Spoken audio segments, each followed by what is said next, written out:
look, I haven't even started this movie review on Mark Reviews Movies, but I already have a smile on my face because it was one of my all-time favorite movies of any kind, and certainly one of my all-time favorite animated movies. Get ready for it. This is Cloudy with a Chance of Meatballs, and I'm laughing about it because, yeah, it's ridiculous. It's a ridiculous movie with a ridiculous premise. If that title sounds familiar but you haven't seen the movie, it may be because when you were a child you read a book by the same title, Cloudy with a Chance of Meatballs. Now, the book was only like 12 pages long, so they took a lot of liberties with this movie adaptation, but you know what? I'm okay with it. Quick summary, okay? Flint Lockwood, this guy right here, is a failed inventor, or in other words, he wants to be an inventor like Tesla, like Edison, but every invention he has come up with has actually made people's lives worse. And there's a kind of funny montage of him with all of these failures. And then finally, he creates an invention that works. It converts water into food.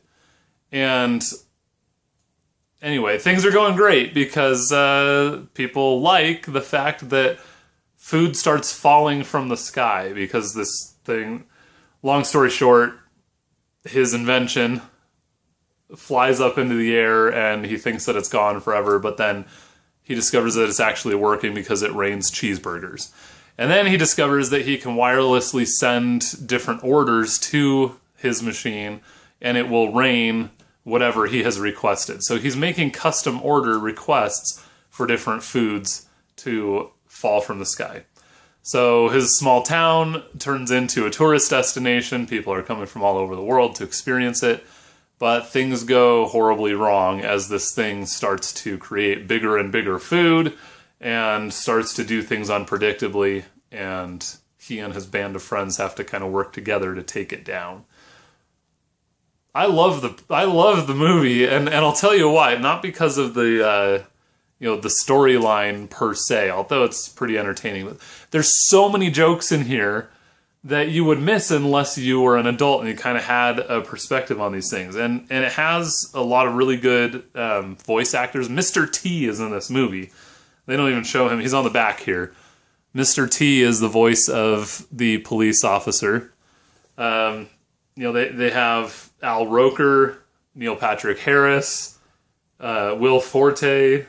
So you have people that come in, Bruce Campbell, Anna Faris, and Bill Hader. So that's the kind of thing that you should expect with this one. Now, it's a Columbia Pictures, Sony Pictures animation. So this is not Disney, it's not DreamWorks, it's Sony at best. And they did make a sequel to this, Cloudy with a Chance of Meatballs 2, which isn't as good. It doesn't really hold up, but this one is phenomenal. This is one that my kids enjoy, and I enjoy. I've seen it dozens of times, and I still laugh all the way through it.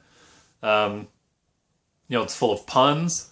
So as a dad, I love the dad jokes. It's full of puns. There are a lot of, kind of fourth wall break moments. So the father of Flint Lockwood, the inventor here, his father's a fisherman, has been all his life, and he always tries to relate things to fishing. He said, it's not the size of the bait, son, it's the size of the fish. And there's a point where he says, I don't understand fishing metaphors. I love it. Like, just the way that they take jokes and twist them in on themselves. It's self-referential humor. It's awesome. There's just so much to love in this movie. So many characters to love, and it's visually rich.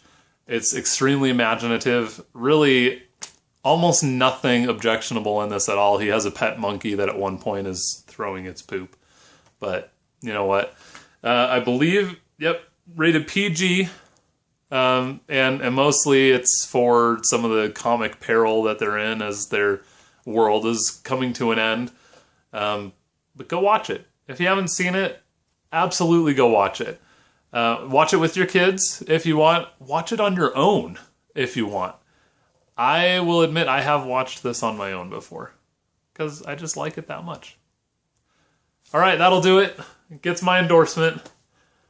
Leave your comments in the section below. Tell me if I'm way off base. Have you seen this and you think it's stupid? Well, I disagree. Respectfully disagree. If you have seen it and you love it, let me know why in the comments below. Have you seen the sequel? What did you think? I'm not seriously a fan of it. It's okay. It's more like a borrow it from someone or catch it on Netflix kind of movie. This one, that's one I own, and there's a reason for it. Okay, check out some of the other movie reviews I've done on here, and subscribe to this channel. And I'll keep bringing you movie reviews as I watch them.